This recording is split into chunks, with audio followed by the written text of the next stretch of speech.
Hello दोस्तों, आप सभी का स्वागत है हमारे चैनल एग्जाम वाणी में। मैं राधिका गर्ग आज आप सबके साथ जुड़ी हूँ। यूपी पीजीटी का सिलेबस क्या है, जैसा कि आप सभी ने देख ही लिया होगा कि इसके जो नोटिफिकेशन है वो निकल चुका है। यूपी टीजीटी और पीजीटी के लिए वैकेंसी निकल चुकी हैं और इसके रजिस्ट्रेशन जो हैं वो भी स्टार्ट हो चुके हैं 29/10/2020 को। तो अब है बात, उसके बाद जब तैयारी शुरू करते हैं तो सबसे पहले क्या है, सिलेबस देखना होता है। तो आज हम इस वीडियो में हिंदी, इंग्लिश और संस्कृत इन 3 सब्जेक्ट के सिलेबस देखने जा रहे हैं। तो सबसे पहले हम बात कर लेते हैं इंग्लिश के सिलेबस की, ठीक है।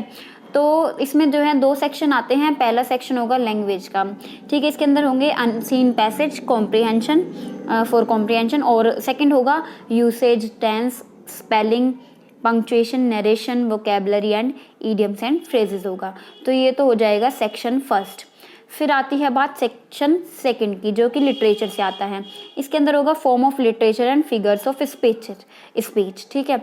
फिर आएंगे ऑथर्स एंड वर्क्स, जैसे William Wordsworth, John Keats, Charles Lamb, P B. Shelley, Charles Dickens, Matthew Arnold, Alfred Tennyson, Thomas Hardy, T S. Eliot, Kamala Das, Mulkraj Anand, Nissim Ezekiel और Robert Frost, Walt Whitman, Ernest Hemingway, William Faulkner and William Shakespeare. तो ये जो है छोटा सा syllabus है कहने को, लेकिन पढ़ने के लिए काफ़ी कुछ है। तो ये जो है यहाँ पर इंग्लिश का सिलेबस खत्म हो जाता है। तो अब हम बात कर लेते हैं हिंदी के सिलेबस की। तो इसके अंदर देखिए क्या क्या रहता है। सबसे पहले देखिए हिंदी साहित्य का इतिहास, आदिकालीन साहित्य की प्रमुख प्रवृत्तियाँ, भक्ति काल, संत काव्य, सूफी काव्य, राम भक्ति काव्य, कृष्ण भक्ति काव्य, रीति काव्य धारा, रीतिबद्ध, रीति मुक्त, रीति सिद्ध, भारतेंदु युग, द्विवेदी युग, छायावाद, प्रगतिवाद, नई कविता। फिर गद्य साहित्य का विकास, इसमें निबंध, नाटक, कहानी, उपन्यास, आलोचना। हिंदी की लघु विधाओं का विकासात्मक परिचय, जीवनी, संस्मरण, आत्मकथा, रेखाचित्र, यात्रा साहित्य, गद्य काव्य एवं व्यंग्य, ये सब कुछ इसके अंदर इंक्लूड होगा। फिर अगर हम बात करें काव्य शास्त्र की, तो इसके अंदर अवयव, भेद, रस, छंद, अलंकार, काव्य गुण, काव्य दोष, शब्द, शक्तियाँ। फिर है भाषा विज्ञान, भाषा की उपभाषाएं, विभाषाएं, बोलियां, हिंदी शब्द संपदा, हिंदी की ध्वनियाँ। फिर व्याकरण के अंदर हिंदी की वर्तनी, संधि, समास, लिंग, वचन, कारक, विराम चिन्हों का प्रयोग, पर्यायवाची, विलोम, वाक्यांश के लिए एक शब्द, वाक्य शुद्धि और मुहावरा, लोकोक्ति। फिर संस्कृत साहित्य के अंदर क्या आता है, संस्कृत साहित्य के प्रमुख रचनाकार एवं उनकी रचनाएं, भास, कालिदास, भारवी, माघ, दंडी, भवभूति, श्रीहर्ष, मम्मट, विश्वनाथ और राजशेखर। फिर व्याकरण के अंदर क्या रहता है, संधि, स्वर संधि, व्यंजन संधि, विसर्ग, समास, विभक्ति, उपसर्ग, प्रत्यय, शब्द रूप और धातु रूप, काल, अनुवाद। तो इस तरीके से देखिए हिंदी का सिलेबस जो है कंप्लीट हो जाता है। फिर हम आगे बढ़ते हैं संस्कृत के सिलेबस की तरफ, ठीक है। इसके अंदर जो खंड क है उसके अंदर साहित्य परिचय, गद्य, पद एवं नाटक। इसके अंदर है निम्न ग्रंथों के निर्धारित अंकों के आधार पर शब्दार्थ, सूक्तियों के भावार्थ, शब्द का व्याकरणात्मक टिप्पणी, चरित्र चित्रण एवं ग्रंथकर्ता के परिचय।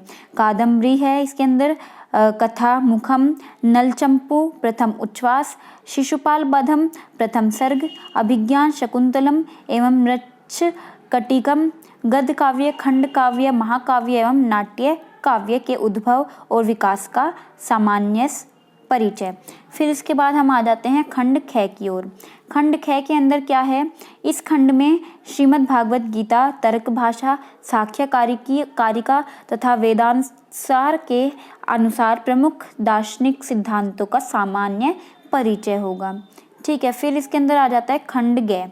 इसके अंदर है काव्य शास्त्र। इसके अंदर क्या क्या होगा, साहित्य दर्पण एवं काव्य प्रकाश के अनुसार काव्य लक्षण, प्रयोजन, शब्दवृत्तियाँ, ध्वनि, रस एवं निम्नलिखित अलंकारों का परिज्ञान, जैसे अनुप्रास, यमक, श्लेष, उपमा, रूपक, उत्प्रेक्षा, संदेह, भ्रांतिमान, अतिशयोक्ति, स्वभोक्ति, विरोधाभास तथा पारिसंख्या।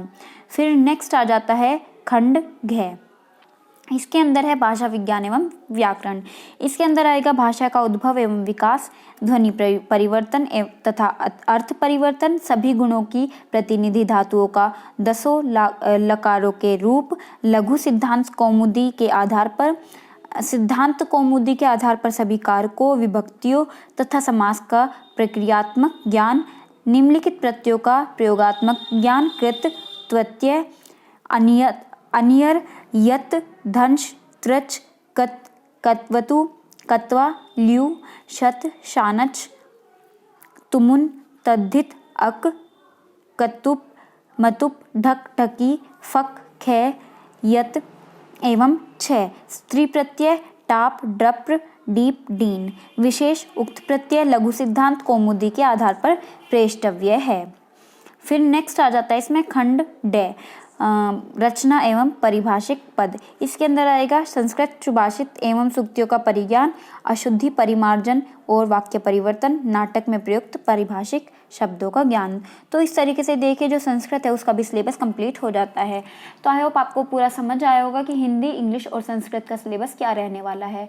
तो बस आप अपनी तैयारी पर जुट जाइए, आप हमारे चैनल के साथ बने रहिए। यहाँ पर आपको टीचिंग एग्जाम से रिलेटेड सारी इन्फॉर्मेशन जल्दी से जल्द मिल जाती है। तो आप हमारे चैनल को सब्सक्राइब करें और ज़्यादा से ज़्यादा शेयर करें। Thank you.